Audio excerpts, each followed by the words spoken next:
लगभग 100 साल। सोचिए, बस एक सदी के अंदर एक व्यापार करने आई कंपनी ने पूरे भारतीय उपमहाद्वीप पर कब्जा कर लिया। तो चलिए आज ऐतिहासिक दस्तावेजों के पन्ने पलटकर देखते हैं कि आखिर युद्ध और रणनीति ने मिलकर इस अविश्वसनीय जीत की कहानी कैसे लिखी। तो सवाल यही उठता है ना, कि आखिर जो कंपनी यहाँ मसाले और कपड़े का व्यापार करने आई थी, वो दुनिया के सबसे ताकतवर साम्राज्यों में से एक कैसे बन गई?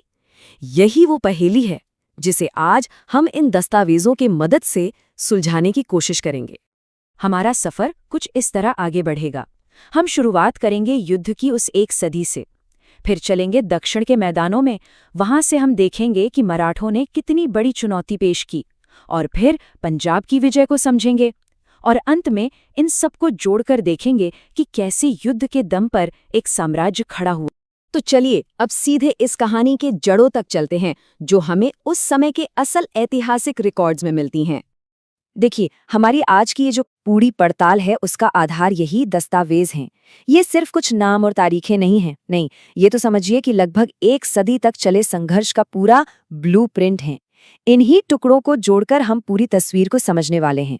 तो एक बात हमें बिल्कुल साफ रखनी होगी, ये सिर्फ लड़ाइयों की गिनती के बारे में नहीं है।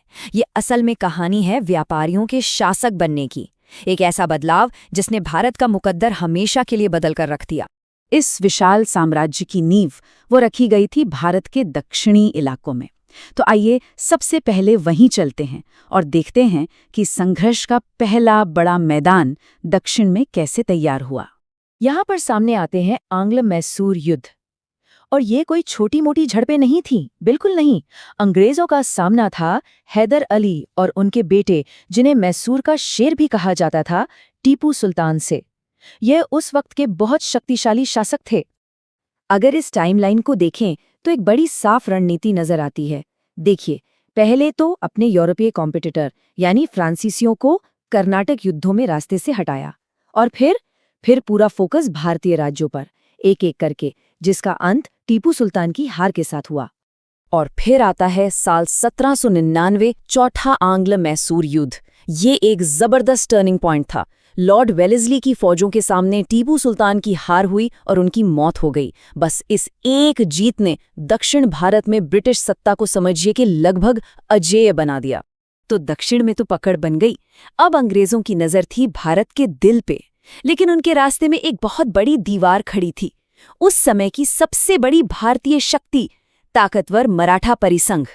और ये कोई एक दो लड़ाई की बात नहीं थी। ये जो दस्तावेज हैं, ये हमें बताते हैं कि मराठों से 3 बड़े युद्ध हुए जो 40 साल से भी ज्यादा समय तक चले। ये आंकड़ा ही अपने आप में बताता है कि मराठा चुनौती कितनी बड़ी और कितनी मुश्किल थी। और यहीं पर ना एक बहुत ही दिलचस्प पैटर्न देखने को मिलता है। हर जंग एक संधि, एक ट्रीटी के साथ खत्म होती थी, लेकिन मजे की बात यह है कि उसी संधि की शर्तें अगले युद्ध का बीज बो देती थी। तो ये असल में शांति नहीं थी, ये तो बस अगले युद्ध की तैयारी का एक ब्रेक था। अब देखिए ये हुआ कैसे। पहला युद्ध हुआ, सालबाई की संधि हुई, जिससे अंग्रेजों को अपनी पकड़ मजबूत करने का वक्त मिल गया। फिर हुआ दूसरा युद्ध, जिसमें मराठाओं को अपनी जमीन का एक बहुत बड़ा हिस्सा खोना पड़ा। और फिर जो तीसरा और आखिरी युद्ध हुआ, उसने तो मराठा शक्ति को हमेशा के लिए तोड़कर रख दिया। ये बिल्कुल एक सोची समझी स्टेप बाय स्टेप रणनीति थी। मराठा भी हार चुके थे, तो अब पूरे भारत पर कब्जे के रास्ते में बस एक आखिरी बहुत बड़ी ताकत बची थी। उत्तर पश्चिम में महाराजा रंजीत सिंह का खड़ा किया हुआ शक्तिशाली सिख साम्राज्य। और एक बार फिर पूरी कहानी हमें इन्हीं दस्तावेजों में मिलती है। इनमें आंग्ल सिख युद्धों का पूरा रिकॉर्ड है। कौन कौन इसमें शामिल थे, कौन सी संधियां हुईं, और वो सब कुछ जिसने आखिरकार इस महान साम्राज्य का फैसला कर दिया। तो यहाँ पर जो मुख्य चेहरे हमें दिखते हैं, एक तरफ हैं युवा सिख शासक दलीप सिंह, और दूसरी तरफ हैं British governor general Lord Hardinge और फिर लॉर्ड डलहौजी। पहला युद्ध लाहौर की संधि के साथ रुका, लेकिन जैसा हमने पहले भी देखा, ये बस एक कॉमा था, फुल स्टॉप नहीं। और अंतिम नतीजा 1849 में पंजाब का ब्रिटिश भारत में विलय। दूसरे युद्ध का जो नतीजा निकला वो बहुत ही निर्णायक और विनाशकारी था। रामनगर और चिलियांवाला जैसी भयानक लड़ाइयों के बाद युवा महाराजा दलीप सिंह को गद्दी से हटा दिया गया। दुनिया का मशहूर कोहिनूर हीरा अंग्रेजों ने ले लिया और सिख साम्राज्य का सूरज हमेशा के लिए डूब गया। तो चलिए अब इन सारी कड़ियों को जोड़कर एक बड़ी तस्वीर देखते हैं और ये समझने की कोशिश करते हैं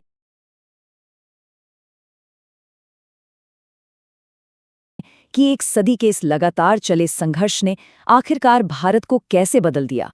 ये जो क्रम है ना, ये ब्रिटिश विजय की पूरी कहानी कह देता है। पहले फ्रांसीसी, फिर मैसूर, उसके बाद मराठा और आखिर में सिख। एक के बाद एक भारत की बड़ी बड़ी ताकतों को रास्ते से हटाया गया। ये एक बहुत ही सिस्टमैटिक तरीका था। 100 साल, सोचिए जरा, 100 साल।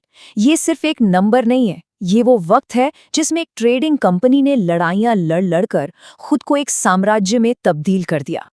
और ये पूरी कहानी हमें एक आखिरी और बहुत बड़े सवाल पर लाकर छोड़ देती है कि जब किसी साम्राज्य की